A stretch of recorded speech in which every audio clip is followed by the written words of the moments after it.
618, Todd Jeffries and Don Pryor. Hi. Jump in here, 512-836-0590. Let's give them some business. Business. How about that? Austin is home to more than 6 million square feet of San Francisco Bay Area tech business expansion. That according to a new report by the commercial real estate firm Cushman & Wakefield. Yeah, the group's Jeff Graves points out some of the big tech companies that have made their way here to Austin. Amazon, they have about 400,000 square feet leased. Facebook, just about 900,000 square feet spread out between downtown Austin and the Domain. And, of course, Google just pre-leased 800,000 square foot building downtown. Yeah, that's just to name a few. You've also got Adobe, Dropbox, Google, Intel, Lyft, Uber. I haven't even mentioned Dell and Samsung and all of the others. Oh, those are all up-and-coming companies. Austin ranks number one in terms of square feet bought or leased by those firms. Cushman Wakefield researcher Jeff Graves again. Companies like Apple, Amazon, Facebook, and Google are really starting to make a big presence here in Austin. Apple in particular, they have about 1.6 million square feet here in Austin. That doesn't include their corporate campus. Now, the real report also says the Bay Area business's national expansion. Austin ranks, makes up about 20% of that. Median home price in the Bay Area in particular is going to be north of $1 million, and here in Austin, it's $400,000 plus. So that goes a long way if an employee can make the same salary and just have a better quality of life for their family. There you go. Yeah, the Cushman and Wakefield data shows that 17 Bay Area tech companies have leased office space right here in Austin since 2010. That is awesome. I mean, it really is. That's incredible economic news, and we knew that, obviously tech is huge here, but that kind of really gives some perspective on just how big it is and how much bigger it's going to be. But what we also have to realize is that if you ever had any fantasy that Austin might someday become more affordable, forget it. That's not going to happen. Roland Pena, he's the Vice President of Economic Development at the Austin Chamber of Commerce. He says tech companies based in the Bay Area, they're drawn here because of an ample supply of highly skilled workers, as well as its competitively low cost of doing business. An example, lower expenses.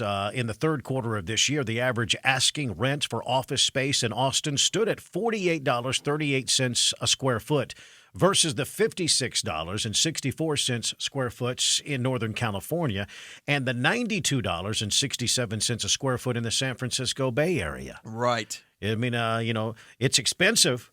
Real estate is expensive. Commercial renting is expensive here, but it's not as bad as those other cities. Pretty interesting conversation, not only about this in the commercial world, but just housing in general. On the live Facebook interview we did yesterday with Chris Waters on the Todd and Don Show page, Facebook page, he talked about this very issue, and talked about some houses, some property in the core of the city is going for $1,000 a square foot. I heard that. Yeah, pretty interesting. And he also has some pretty interesting ideas about the second version of Code Next, the rewrite of our land use codes. We're going to get into that coming up at 6:35 because it all plays a factor in here when it comes to affordability issues. I mean, this is a double-edged sword here. This is great news economically. We're just going nuts. We're booming.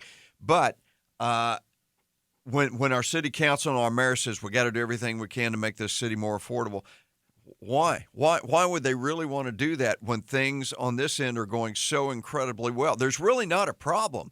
If you can't afford to live here, you move somewhere else where you can afford to live. There's no motivation for our city right now to try to make this a more affordable city. Well, some of the problems that come to mind, I mean, it's great. Business is great. You're welcome to come rent space here and hire people. That's all good news. It's all great news.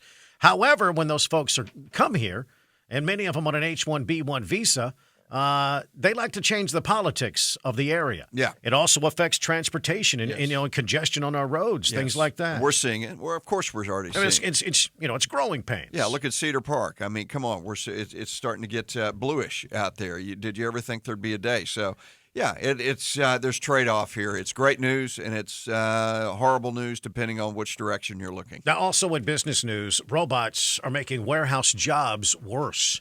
Yeah, the coming years, robots are going to wipe out many positions, and apparently right now some are making the job even more difficult. So that according to a study from the University of Illinois, which found that warehouse automation increased pressure for employees to work harder, faster, under more scrutiny. Now, while technology can help reduce, the monotonous and physical strenuous activities, it can also have a negative effect on health, safety, morale, and attrition. That, according to Recode in their new study.